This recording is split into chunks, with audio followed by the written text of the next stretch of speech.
Bonjour. L'agilité s'étend à la capacité d'entreprise de s'adapter à des changements. Normalement, les tendances lourdes imposées malheureusement par cette crise-là, Covid-19. Donc, les sociétés qui ont cette capacité d'agilité accrue, efficace, ils pourront rapidement s'adapter à ces nouvelles règles et sortir rapidement de l'impasse.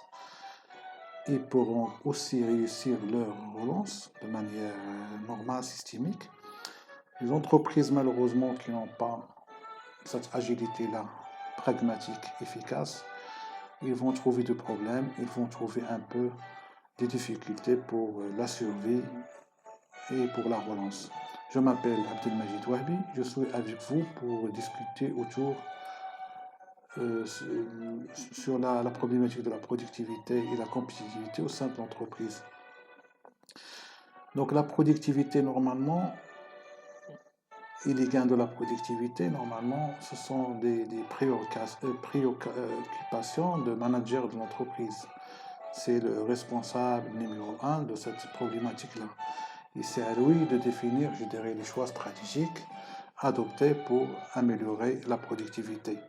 Notons aussi que la productivité, il s'améliore de manière rationnelle, c'est-à-dire en utilisant les critères et les facteurs qui rentrent dans cet aspect-là, normalement, le capital humain, le travail, le capital immatériel. Aussi, on pourra utiliser carrément l'optimisation, la performance opérationnelle à tous les niveaux, au niveau de process.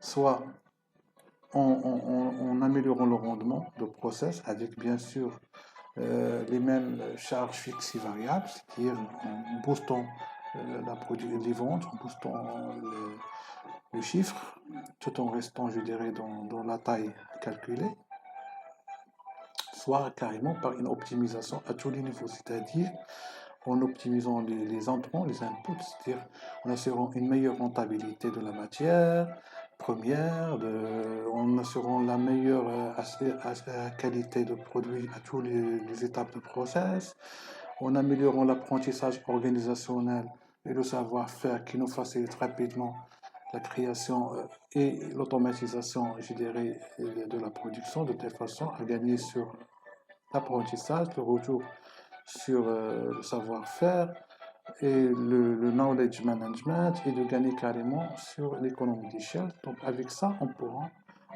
pourra facilement, on pourra facilement, je dirais, augmenter la productivité.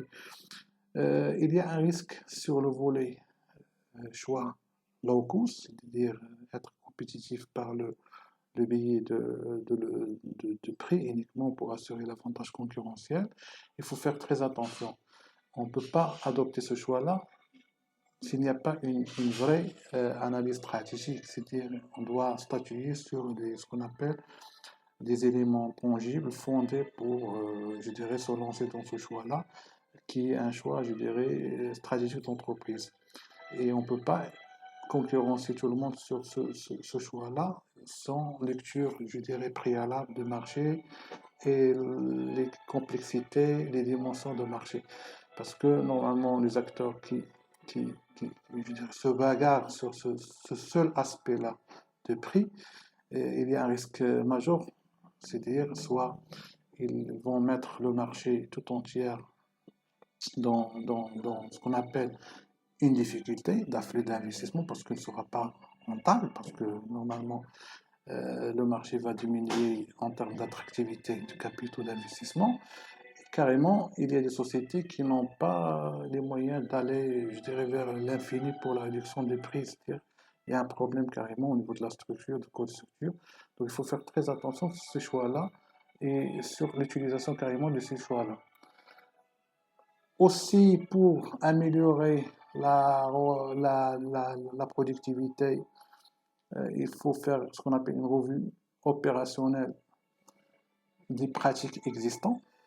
C'est-à-dire, il ne faut pas se lancer dans les choix stratégiques sur quel volet on veut faire pour améliorer la productivité et la compétitivité sans faire une vraie analyse, une lecture, une revue carrément critique et conceptuelle de notre business model. Par exemple, et les adapter bien sûr, et l'adapter bien sûr avec les nouvelles données, une revue sur le système et le processus, une revue sur le cadre organisationnel, une revue de l'environnement de travail, les conditions, et que ce soit l'environnement interne, l'environnement externe, les enjeux, les risques, les parties intéressées, la lecture de marché, etc. Et bien sûr, une revue sur le système de pilotage de la performance. Il faut voir quels sont les critères, quels sont les facteurs qu'on doit, je dirais, régler pour assurer la productivité. Aussi, l'amélioration, bien sûr, et la refonte du management de ressources humaines. N'oubliez pas que les ressources humaines, le capital humain, c'est la garantie sûre, c'est la garantie sûre, je dirais, de l'amélioration de la croissance et évidemment de l'amélioration de la compétitivité. Toujours, il faut statuer sur les indicateurs qui vont mesurer en quelque sorte la productivité. On veut quoi, je dirais, au juste en termes de système de pilotage, de reporting. Euh, les indicateurs, soit des indicateurs résultats, indicateurs activité, indicateurs physiques, etc. Et évidemment, il faut mettre en place les critères pour mesurer ces indicateurs-là. Les critères, après les indicateurs qui mesurent les critères pour surveiller les objectifs tracés. Aussi, la communication, elle est importante et le rôle de leadership est important pour ce projet de l'amélioration de la productivité, de la compétitivité et de la croissance en général. Ça, c'est le rôle de top management, le rôle de la direction, les middle managers, la finance, les ressources humaines. C'est pour assurer l'alignement stratégique, les orientations stratégiques et les déployer à tous les niveaux de l'entreprise et que tout le monde normalement sache que l'entreprise elle rentre dans le chantier de l'amélioration de la productivité, de l'amélioration de la compétitivité et tout le monde doit normalement participer à ce projet-là par des idées, par des propositions d'amélioration et que le travail doit être participatif à tous les niveaux.